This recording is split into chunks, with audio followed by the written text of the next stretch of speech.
Banter boys have broken their silence and are willing to talk explicitly with Christopher Whistler.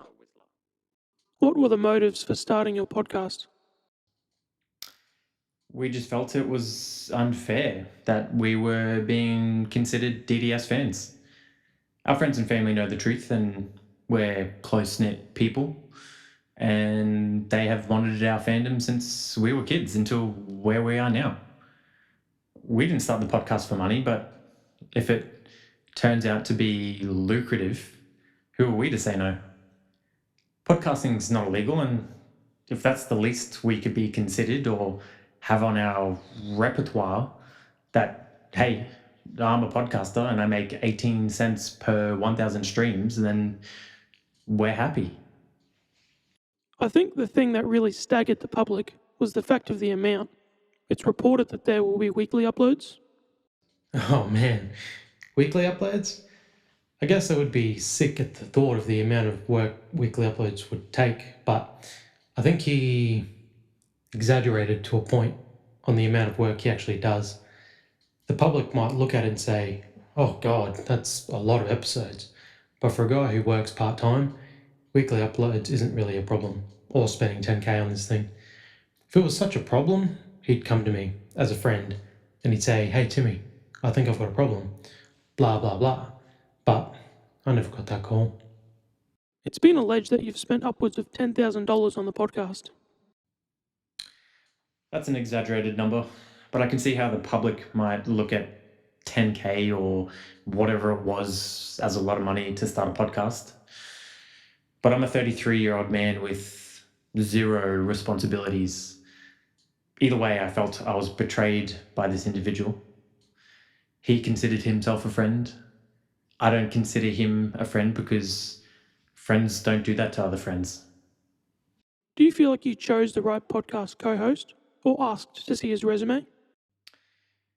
I feel like I'm a pretty good judge of people, and I have to be very perceptive of what this person's main objective is in terms of him trying to be my friend. Does he want to get close to me because of other circumstances? Was he the best option? No.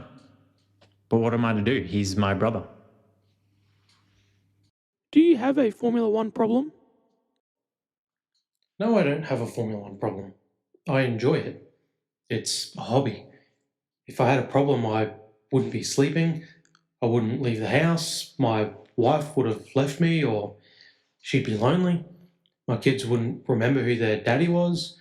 Plus, I enjoy Formula One. It's not illegal, but I think people are trying to make it seem like I have a problem. You mentioned your age, and you mentioned earlier in the interview that it's going to be starting soon.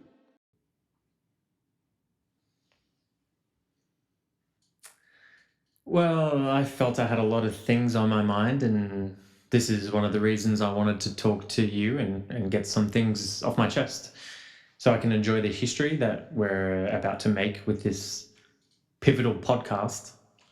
And I did say soon, but no one knows when soon is. Could soon be next week. Could be. Soon could be tomorrow. Soon could be next week, or it could be 2026. Have you ever used performance-enhancing drugs? I refuse to continue answering these kinds of questions.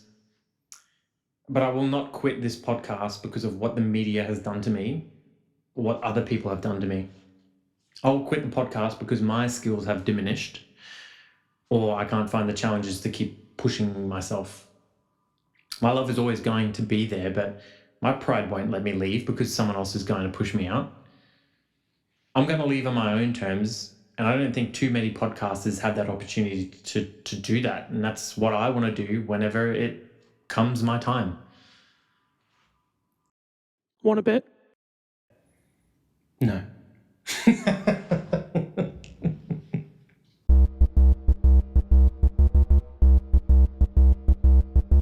Round one. Player one.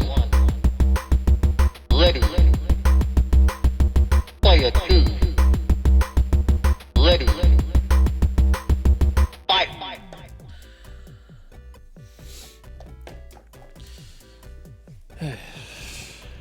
How good was Jordan? His airness. His airness.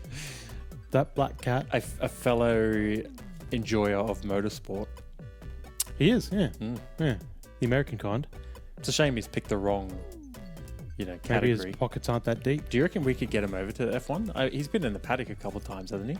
Probably. I'm sure I've seen Probably him in the around. American races, yeah. Why he should get involved with Haas.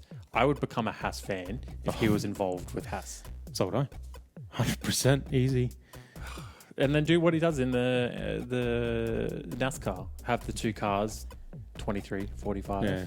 Just rock up and just watch.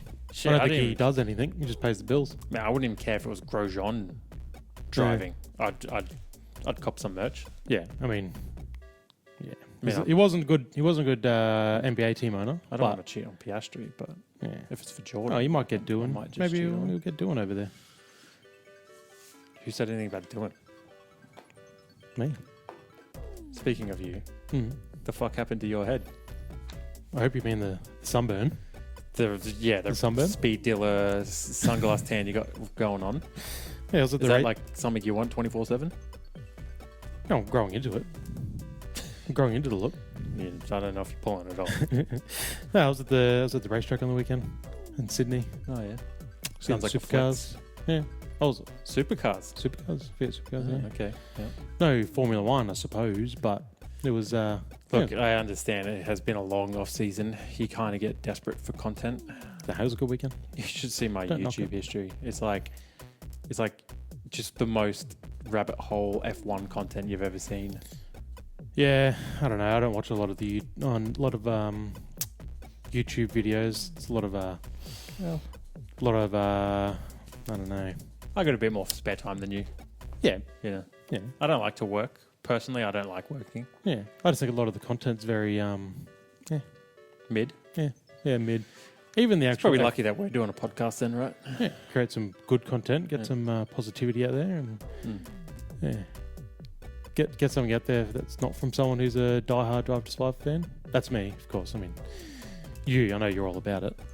Drive to Survive. Yeah, all the gimmicky things F1 do nowadays. It's funny, like, what season is this? 5, 6, 7? Of Drive to Survive. 2018 was first, So, math me. 7? I guess. All right.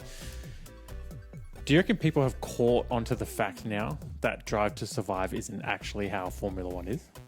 Do you reckon they've now No, seen I don't think enough so. of the real sport to go? no, and no, I don't reckon they have, and I reckon that's why Drive to Survive is as bad as it is. Mm. Like that I saw the poster that they put out. What? Watch your back. Yeah, doesn't even say documentary on there anymore. They've removed And- the word documentary. Yeah, and look at the graphics. It looks like that movie they made, One, where it's like a dramatized version of Yeah. of the Louder hunt thing. Oh, yeah. That's what they've done. They've just turned it into. You know what? Subconsciously, I knew that. saw that? But Yeah. I didn't make that connection. Yeah. 'Cause So that's what they've done. They've gone this very real footage, and they've just dramatized it and just made it not a documentary and just rubbish. Like, I didn't finish last season, and I don't plan on watching this Yeah, season. it's funny, yeah. Like, I didn't even make that connection. I was too caught up on the whole watch your back Yeah. comment because I was like, who's he watching his back from? Yeah, I'm everyone confused. everyone is mirrors fighting. Yeah.